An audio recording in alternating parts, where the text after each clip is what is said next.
Hi hello ನಮಸ್ತೆ welcome to our YouTube channel. ಯಾರೆಲ್ಲ ನನ್ನ ಚಾನಲ್ನ ಹೊಸದಾಗಿ ನೋಡ್ತಿದ್ದಾರೋ ಪ್ಲೀಸ್ ಸಬ್ಸ್ಕ್ರೈಬ್ ಆಗಿ ಹಾಗೂ ಬೆಲ್ ಬಟನ್ನ ಕ್ಲಿಕ್ ಮಾಡಿ. ಇವತ್ತಿನ ವಿಡಿಯೋದಲ್ಲಿ ಪಾಲಕ್ ಸೊಪ್ಪಿನಿಂದ ಹುಳಿ ಸೊಪ್ಪನ್ನ ಮಾಡೋದು ಹೇಗೆ ಅಂತ ನೋಡ್ಕೊಂಬರೋಣ. ಮೊದಲಿಗೆ ಒಂದು ಕಟ್ ಪಾಲಕ್ ಸೊಪ್ಪು, ಅರ್ಧ ಕಪ್ಪಷ್ಟು ಹೆಸರು ಕಾಳು, ಜೊತೆಗೆ ಅರ್ಧ ಕಪ್ಪು ತೊಗರಿಬೇಳೆ, ಮೂರನ್ನು ಕ್ಲೀನಾಗಿ ವಾಶ್ ಮಾಡ್ಕೋಬೇಕು. ಇದು ತೊಳೆದಾದ್ಮೇಲೆ ಕುಕ್ಕರ್ಗೆ ಒಂದು ಲೋಟದಷ್ಟು ನೀರು ಹಾಕಿ ಒಂದೂವರೆ ಲೋಟದಷ್ಟು ನೀರು ಹಾಕಿ ಕುಕ್ಕರ್ನ ವಿಷಲ್ ಮುಚ್ಚಿಸಿ 2-3 ವಿಷಲ್ ಬರೋವರೆಗೂ ಬೇಯಿಸ್ಕೋಬೇಕು. ಬೇಳೆ ಸೊಪ್ಪು ನೀಟಾಗಿ ಬೇಯಬೇಕು. ಅದಕ್ಕೋಸ್ಕರ 2-3 ವಿಷಲ್ ಬೆಂದರೆ ಸಾಕಾಗುತ್ತೆ ಅನಿಸುತ್ತೆ. ಇದಕ್ಕೆ 7-8 ಖಾರದ ಮೆಣಸಿಕಾಯಿ, 2 ಹೆಚ್ಚಿರೋ ಈರುಳ್ಳಿ ಸಣ್ಣದಾಗಿ ಹೆಚ್ಚಿರೋದು, 2 ನಾಟಿ ಟೊಮೊಟೊ, ಸ್ವಲ್ಪ ಕೊತ್ತಂಬರಿ, ಕರಿಬೇವು ಸೊಪ್ಪು, ಜಜ್ಜಿರೋ ಅಂಥ ಬೆಳ್ಳುಳ್ಳಿ, 1 ಟೇಬಲ್ ಸ್ಪೂನ್ ಸಾಸಿವೆ, ಅರ್ಧ ಟೇಬಲ್ ಸ್ಪೂನ್ ಜೀರಿಗೆ ಮತ್ತು ಒಗ್ಗರಣೆಗೆ ಒಣಮೆಣಸಿನ್ಕಾಯಿ, ರುಚಿಗೆ ಎಷ್ಟು ಬೇಕೋ ಅಷ್ಟು ಉಪ್ಪು, ಸ್ವಲ್ಪ ಎಣ್ಣೆ ಹಾಗೂ ಸಾಂಬಾರು ಪೌಡ್ರು.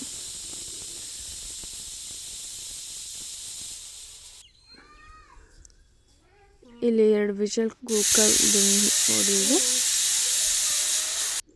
ಇದಾದಮೇಲೆ ಏರ್ ಹೋದ್ಮೇಲೆ ಈ ಸೊಪ್ಪು ಬೇಳೆ ಹೇಗೆ ಬೆಂದಿದೆ ಅಂತ ನೋಡಬೇಕು.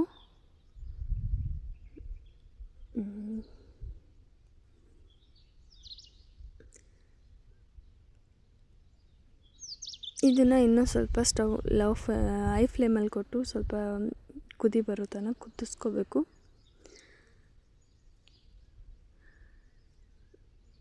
ಇದನ್ನೆಲ್ಲ ಒಂದು ಮಸ್ಕಲ್ಲು ಅಥವಾ ಏನಾದರೂ ಒಂದು ಜಜ್ಜೋದು ಏನಾದರೂ ಇತ್ತು ಅಂದರೆ ಅದರಲ್ಲಿ ಮಸ್ಕೊಂಡ್ರೂ ಇನ್ನೂ ಒಳ್ಳೆ ಚೆನ್ನಾಗಿರುತ್ತೆ. ಸೊಪ್ಪು ರಸ ಬಿಡೋ ತನಕ ಬೇಯಿಸ್ಕೊಂಡಷ್ಟು ಒಳ್ಳೆಯದು. ಇದಕ್ಕೆ 1-2 ಟೇಬಲ್ ಸ್ಪೂನಷ್ಟು ಸಾಂಬಾರು ಪೌಡ್ರು. ನಂತರ ಇಲ್ಲಿ ನಾನು ಹೆಚ್ಕೊಂಡಿರೋ ಅಂಥ ಮೆಣಸಿಕಾಯಿ, ಟೊಮೊಟೊ, ಕೊತ್ತಂಬರಿ ಸೊಪ್ಪು,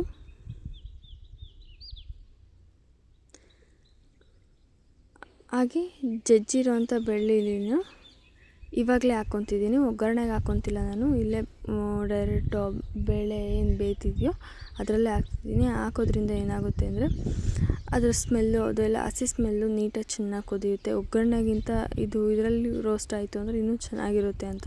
ಇದು ನಮ್ಮನೆ ಸ್ಟೈಲು, ಹಾಗಾಗಿ ಒಗ್ಗರಣೆಗೆ ಹಾಕ್ತೀನಿ ಅನ್ನೋರು ಒಗ್ಗರಣೆಗೆ ಹಾಕ್ಕೋಬೋದು. ನಂತರ ಒಗ್ಗರಣೆ ಕೊಡೋದಕ್ಕೋಸ್ಕರ ಒಂದು ಬಾಣಲೆ ಬಿಸಿ ಮಾಡ್ಕೊಂಡು ಸ್ವಲ್ಪ ಎಣ್ಣೆ, ಸಾಸಿವೆ, ಅದಕ್ಕೆ ಸ್ವಲ್ಪ ಜೀರಿಗೆ, ಹಾಗೆ ಕರಿಬೇವು, 2-3 ಒಣಮೆಣ್ಸಿಕಾಯಿ ಹಾಕ್ಕೋಬೇಕು. ಹಾಕೊಂಡು ಮಿಕ್ಸ್ ಮಾಡ್ತಾ ಅದಾದಮೇಲೆ ಇನ್ನು ನಾಟಿ ಈರುಳ್ಳಿ ತೊಗೊಂಡಿದ್ವಲ್ಲ ಅದನ್ನು ಬೇಯಿಸ್ಕೋಬೇಕು. ಈ ಒಗ್ಗರಣೆನ ಇನ್ನೊಂದು ಪಾತ್ರೆಯಲ್ಲಿ ಸಾಂಬಾರು ಏನಿದೆಯೋ ಆ ಪಾತ್ರೆಗೆ ಸೇರಿಸ್ಕೋಬೇಕು. ಸೇರಿಸ್ಕೊಂಡು ಆದಷ್ಟು ಹೈ ಫ್ಲೇಮಲ್ಲಿ ಕೊಟ್ಟು ಹೈ ಫ್ಲೇಮಲ್ಲಿಂದನೇ ಸ್ವಲ್ಪ ಸಾಂಬಾರು ಆಯಿತು ಅಂದರೆ ಚೆನ್ನಾಗಿರುತ್ತೆ.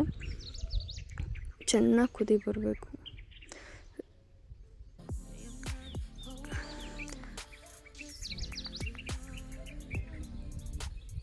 ಇವಾಗ ತಾನೇ ಕುದಿಯೋ ಸೌಂಡ್ ಕೇಳಿಸ್ತಿದೆ. ಇದಕ್ಕೆ ಸ್ವಲ್ಪ ರುಚಿಗೆ ಎಷ್ಟು ಬೇಕೋ ಅಷ್ಟು ನೋಡಿ ಉಪ್ಪು ಹಾಕ್ಕೋಬೇಕು.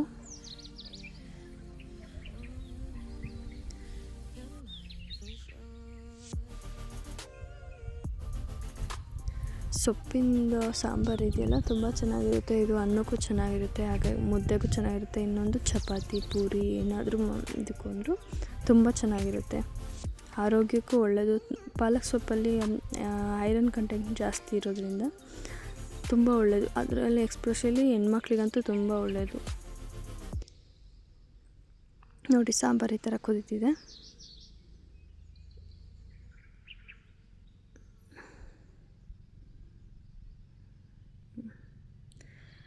ಈ ಥರ ಒಂದು 5ರಿಂದ 10 ನಿಮಿಷ ಬೇಡ, 5ರಿಂದ ಒಂದು 7-8 ನಿಮಿಷ ಬೇಯಿಸಿದ್ರೆ ಸಾಕು. ಇದು ಸಾಂಬಾರು ರೆಡಿಯಾಗಿರುತ್ತೆ.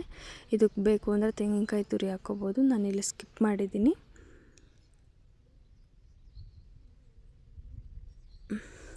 ವಿಡಿಯೋ ಇಷ್ಟ ಆಯಿತು ಅಂದರೆ ಲೈಕ್ ಮಾಡಿ, ಶೇರ್ ಮಾಡಿ, ಕಮೆಂಟ್ ಮಾಡಿ, ಹಾಗೆ ಸಬ್ಸ್ಕ್ರೈಬ್ ಆಗೋದನ್ನ ಮರಿಬೇಡಿ. ಪ್ಲೀಸ್ ಸಬ್ಸ್ಕ್ರೈಬ್ ಆಗಿ. ನಿಮ್ಮ ಒಂದು ಸಬ್ಸ್ಕ್ರೈಬ್ ಆಗೋ ನೀವು ಮಾಡುವಂಥ ಲೈಕಿಂದ ನಾನು ಇನ್ನೂ ಹೆಚ್ಚಿನ ವಿಡಿಯೋವನ್ನು ಮಾಡೋಕ್ಕೆ ಸಾಧ್ಯ ಆಗುತ್ತೆ. ಪ್ಲೀಸ್ ಸಬ್ಸ್ಕ್ರೈಬ್ ಆಗಿ, ಹಾಗೆ ಲೈಕ್ ಮಾಡಿ, ಶೇರ್ ಮಾಡಿ. Thank you for watching this video.